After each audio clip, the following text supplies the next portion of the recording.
ñaan bu fekkee vidéo yi neex na leen nga bës j'aime bi bu fekkee abonné go nga bës subscribe après nga daal di bës touche de notification bi ngir nga mën a am bépp vidéo buñ yees buñ dugal jaajëf. Salut chers membres, abonnés, continuez-vous davantage à abonner sur BFB officiel. Tey suma gars yi dañuy ñëw ci vidéo question et réponse ci Android les gars, mais vidéo question et réponse ci iPhone yi dina continuer, mais en attendant dañ cee bëggoon a dugal yenn astuce ci li nga xam ci nii moo nekk ci Android nag buñ ko waxee moo nekk les téléphones comme Samsung comme Huawei, ay Redmi, Tecno, Itel, tous ces téléphones là téléphone yooyu ñu leen wax téléphone Android lañ, seen système Android lañ yor, yooyu ñu gën a xam lekka ba tax na astuce yi ñuy def day disponible que sur les téléphones Android les gars. moo tax su fekkee yow mii di seetaan da nga téléphone boo xam ci ni Android la, moo nekk téléphone boo xam ci ni bokkul ak iPhone rek, bii dina la arranger les gars. tey nag dañoo tànn quelques astuces à connaître.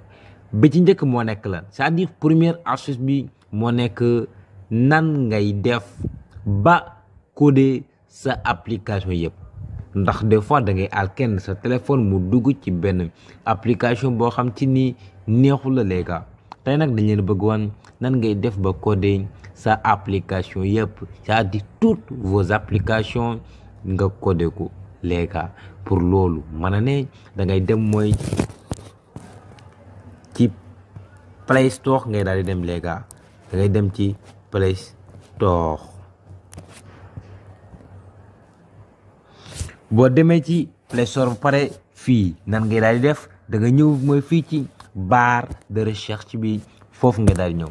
boo ñëwee ci barre de recherche bi ba pare fii c'est facile, lan ngay daal di tapé, da ngay tapé app nga benn kuy def Applock, yaa ngi seen suma gars yi da ngay tapé Applock Pro les gars, Applock Pro. soo tapé Applock Pro ba pare da ngay daal di patienté wu. soo patienté woo fii nag da nga fi gis différentes applications, mais dañu lay conseiller bii ñoo xam ci ni moom la ñu essayé ba xam ci ni elle est super efficace les gars. application bi moo nekk lan moo nekk bii nii Applock Pro les gars, bii nga daal di ñëw. boo ñëwee da nga koy télécharger ba pare, ñun ñii dañ ko télécharger ba pare, mais su fekkee yow mii di seetaan télécharger nga ko pare da ma lay conseiller nga daal di bës ouvrir les gars. bës nga ouvrir ba pare fii da lay conseiller nga def li nga xam ci ni moo nekk code, c'est-à-dire nga créer un code PIN. code bi nag moo nekk code bi nga xam ci ni moo war a tijji sa téléphone heure soo xam ci ni da nga dugg ci application yi nga codé les gars. code bi nag nga xam ko bu baax les gars. après ñun dañ choisir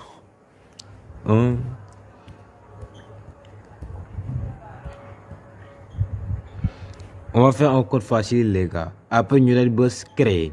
soo bësee créer par fii da lay demander pour nga confirmer ce que vous avez fait. après fii ñu daal koy defaat les gars. après ñu taper ce qu'on avait que taper. après ñu daal di bës sauver. soo bësee sauver suma gars yi comme ni ngeen ko gisee foofu jàll na.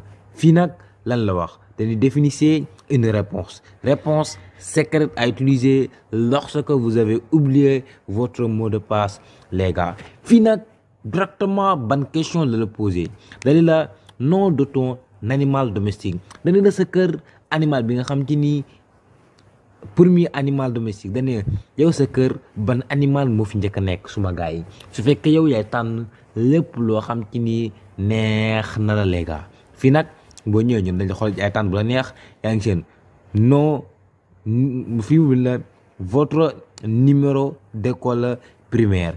fii yaay tànn bu la neex, yaay tànn bu la neex mu lieu de naissance de votre mère, le nom de jeune fille de votre mère, etc. les gars ñun nañ tànn lieu de naissance de votre mère les gars.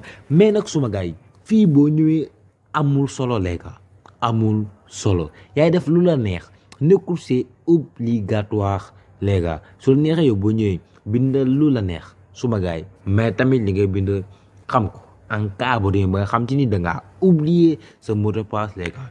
Après ñu di tàppe fii Touba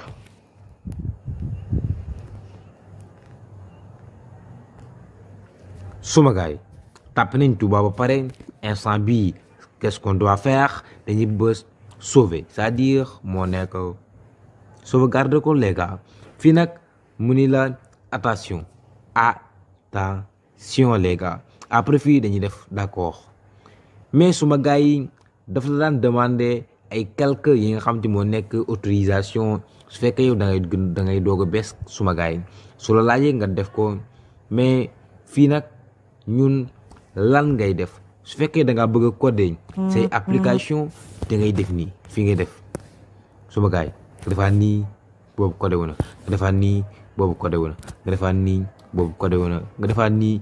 après nga day tànn application yi nga xam ci nii moom nga bëgg a coder yëpp suma gars yi. ñun am na ñu ci côté instant bii dañuy def vérification. su fekkee yow mii sa téléphone dafa am empreinte digitale, c'est-à-dire da koy conserver les gars. su fekkee yow sa téléphone da nga ko tijjee avec votre empreinte digitale da koy confirmer les gars. su fekkee yow mii di seetaan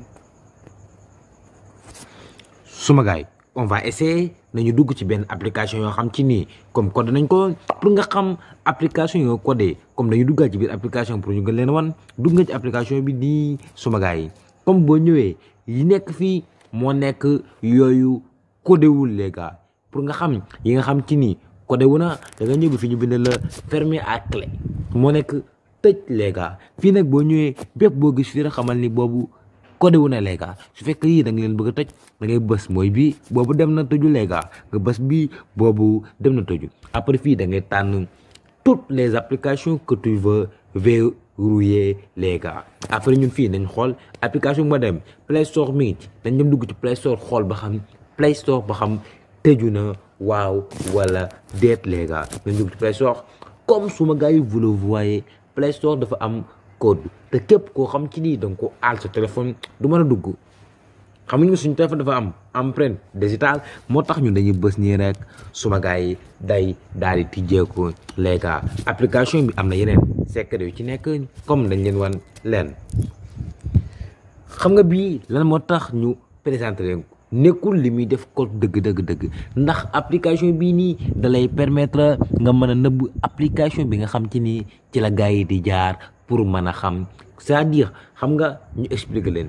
xam nga bu njëkkoon su fekkee dañ ci daan def da ngaan télécharger Applock gars yi bu fekkee dañoo ñëw xamuñu application bi dañu daa koy supprimer automatiquement les gars. ndax buñ ko supprimer yow boo ko supprimer rek day daaj dañ. mais application bi da lay permettre pour nga mën a cacher application Applock bi ba nga xam ci ni kenn du mën a dindi code bi les gars. pour nga cacher ko da nga ñëw ba fi ñu bind la préférence les gars. boo ñëwee préférence da nga ñëw ba fi ñu bindal la soo ñëwee fii ba pare da nga ñëw wàcc ba fii ñu bindal la masquer Applock les gars. su fekkee sa empreinte nekku ci da nga ñëw bii ñu bindal la empreinte après nga activer ko les gars. mais day activer wu automatiquement. mais su fekkee activer wul tu as la possibilité de l'activer les gars. mais fii nag bind na la masquer Applock boo ñëwee fii da ngay bës activer après nga bës d'accord les gars. su bësee d'accord moo nekk application bi dootoo ko gisati les gars. comme gis ngeen day def lu mel ne genre benn calculatrice kenn du ko foogee les gars. suma gars yi gis ngeen lu am solo la kenn du xam ni application bi dafay comment dirais-je dafay masquer di def code yeneen application yi les gars. dañuy dem ci deuxième astuce bi nag dafa fréquente trop ci dans la vie.